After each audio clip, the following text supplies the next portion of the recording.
Grand Rising, brother. All right. This is session 4 of the work-based learning program. And today we're going to be talking about chapter 2 in collective courage. Very grateful for you all doing the assignments using the assignment portal, that Google link that you've been given. Yeah, and unless a lot of the cohort is letting me know that getting the assignments like verbally is a hassle or too much of a burden, I'm going to continue giving them verbally because this is part of the education requirement. 30 minutes here, 30 to 40 minutes doing the assignment. The cooperative development folks will be spending about like an hour, about an hour a day doing the general ed requirement, and then about 2 hours a day doing their co-op dev requirement, just reading through the book and getting it committed to memory. So this is the last day for the week, and I'm super excited to be talking about this chapter. And it's also very short. It's like one of the shortest chapters in the book. It's less than 10 pages. But this one is From Economic Independence to Political Advocacy, Chapter 2, Cooperation and the 19th Century Black Populist Movement. This quote is super relevant for what we're going to be reading throughout this this section. Ted, would you mind reading this? Gotcha, brother. So it says, generation after generation, ethnic and class alliances arose in the Delta region with the aim of expanding social and economic democracy, only to be ignored, dismissed, and defeated. These defeats were followed by arrogant attempts to purge such heroic movements from both historical texts and popular memory. Yet, even in defeat, these movements transformed the policies of the plantation bloc and informed daily life, community building activities, and subsequent movements. Woods, 1998. Actually, thank you, brother. And yeah, that's exactly like what's going to happen in this chapter. It's going to be starting off with the Knights of Labor, who was really like the first multicultural union in the United States, had more than 1 million members, and there was a bunch of heat that came down on them, really wanting, assignment 1 or prompt 1 for assignment 4 is going to be taking one lesson from the Knights of Labor, especially looking at what happened in Richmond, Virginia, which starts further in. And let's see, where's that at? I was looking at the book earlier, not this electronic version. Okay, so if you're reading on page 50, that is when you'll start seeing what the Knights of Labor were doing in Richmond, Virginia, an example of like folks coming together and trying to change the political paradigm because they understood that they were doing fucked up shit out of that building in Richmond, Virginia. They almost were able to like really get a whole new governor, whole new all of that, but things came to a close a different way, unfortunately. So really wanting for you all to like uncover this piece of history and give us one lesson that you're pulling from the Knights of Labor, specifically asking you to look at what was going on in Richmond, Virginia.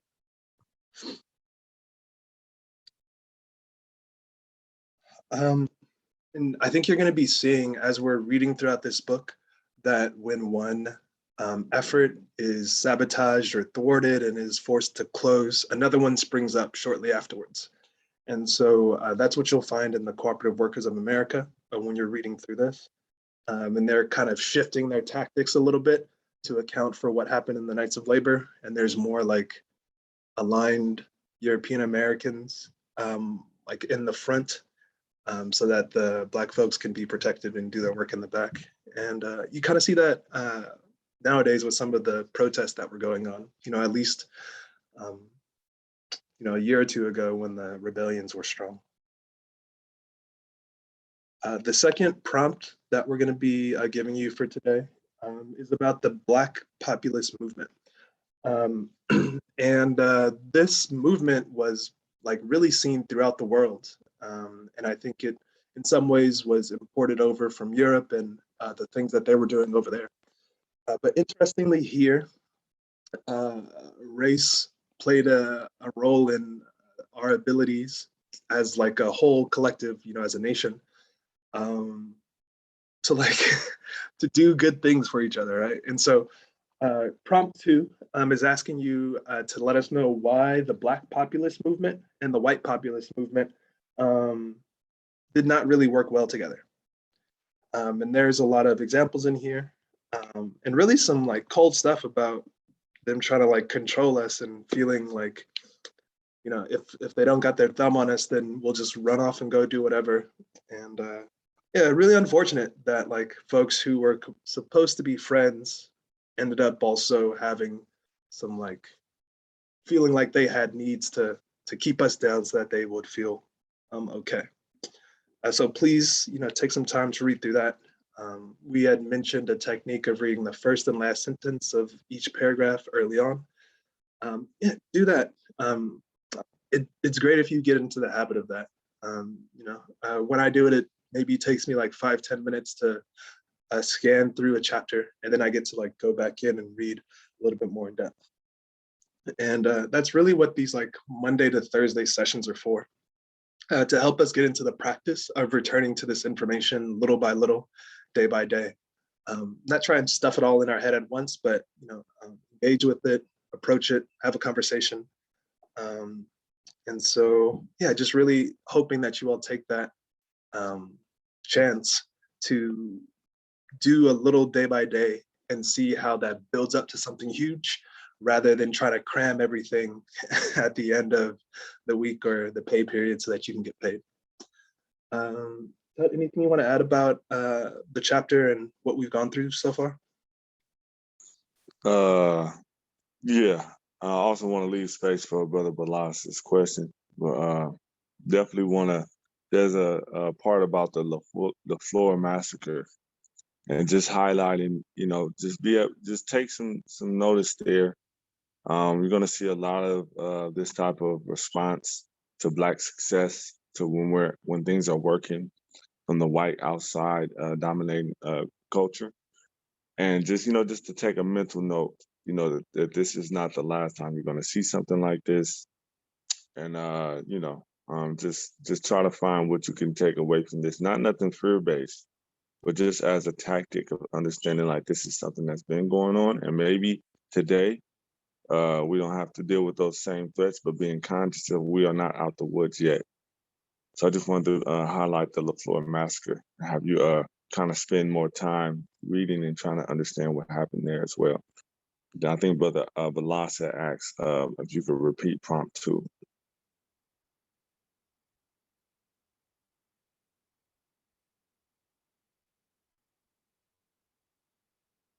Yeah, this is pretty crazy and deep. And they even touched on, well, no whites was killed. I think they said about at least 100 African Americans, Blacks, were killed. And how our success, when they can't beat us by competing, when they can't infiltrate us by coercion, by trying to subdue our customer base, they just resort to just all out violence and attack and murder.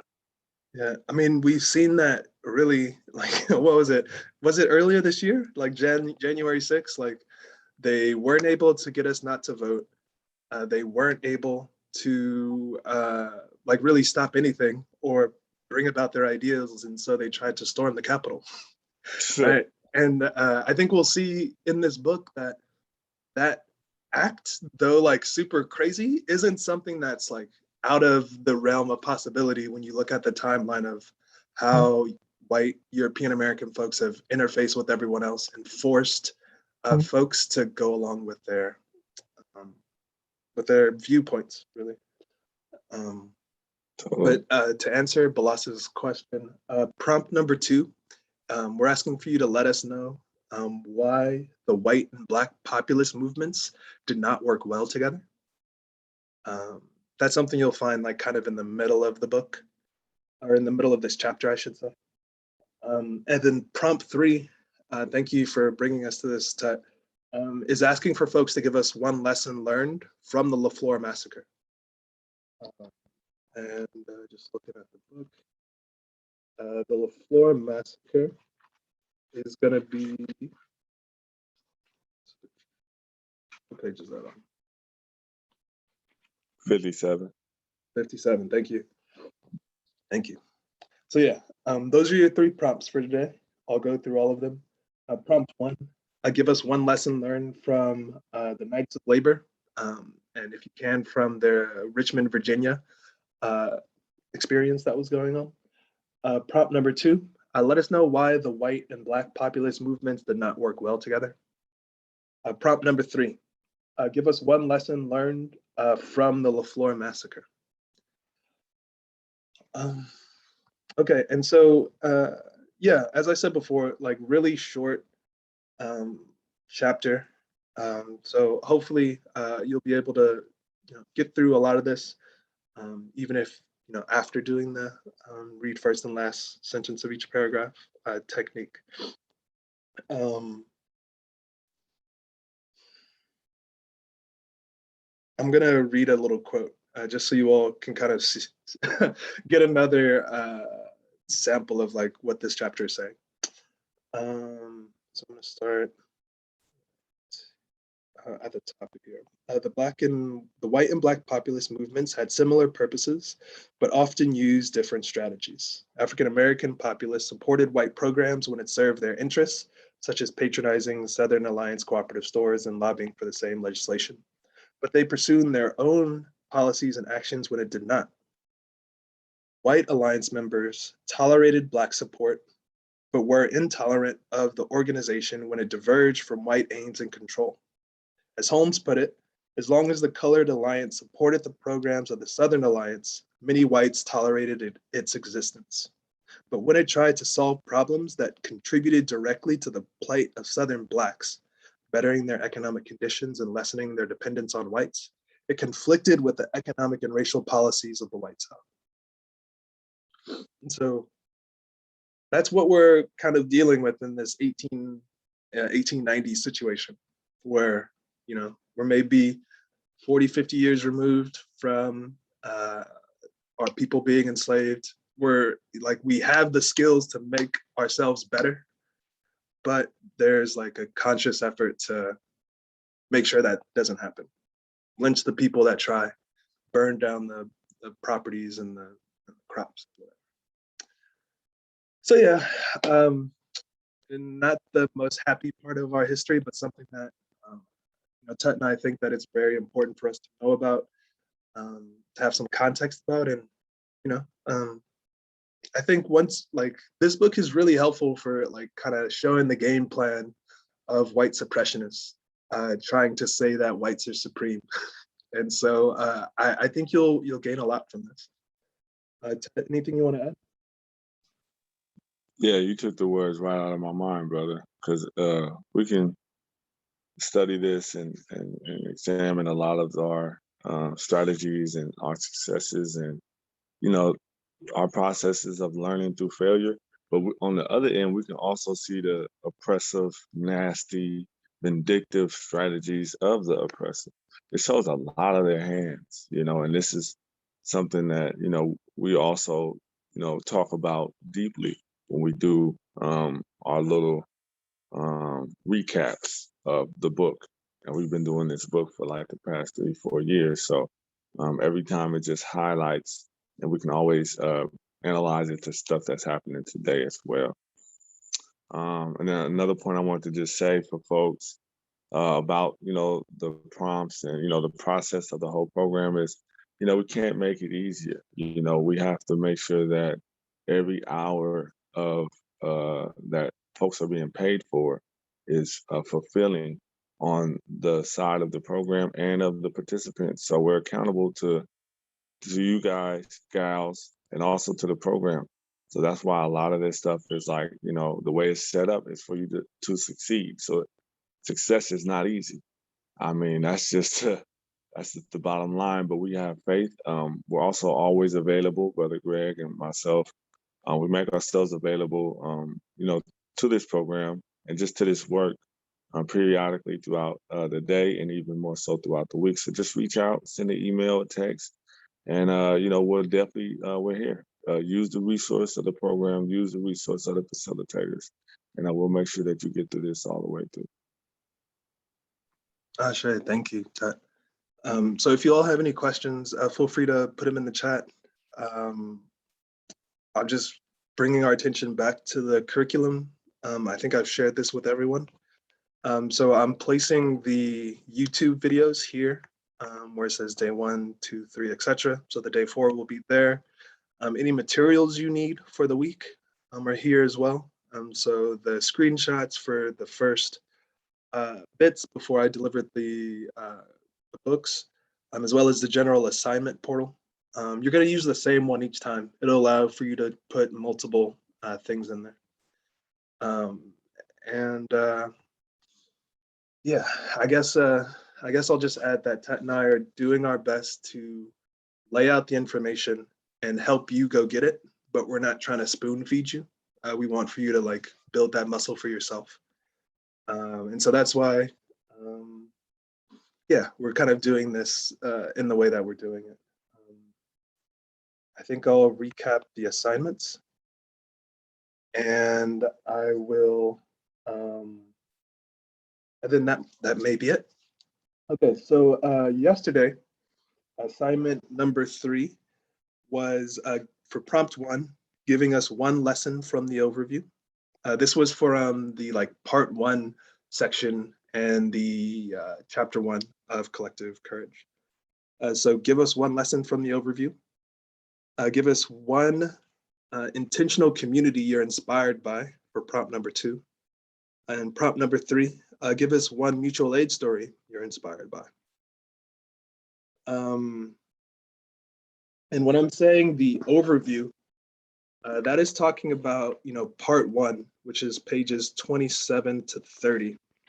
There's a bullet points listing a bunch of lessons learned from early cooperative efforts, page 28 to 30. That's what we're asking you to put for, pick one of those for the lesson or for prompt 1 in assignment 3. So saying it one more time, assignment 3, one lesson from the, lessons learned from early cooperative. Prompt number 2, give us one intentional community you're inspired by. Prompt number 3, give us one mutual aid story you're inspired by. Assignment number 4, which is today's, give prompt number 1, give us one lesson from the Knights of Labor in Richmond, Virginia. Prompt number 2, let us know why the white and black populist movements did not work well together. Prompt number 3, give us one lesson from the LaFleur massacre. And assignment 4 is all chapter 2, pages 47 to 59.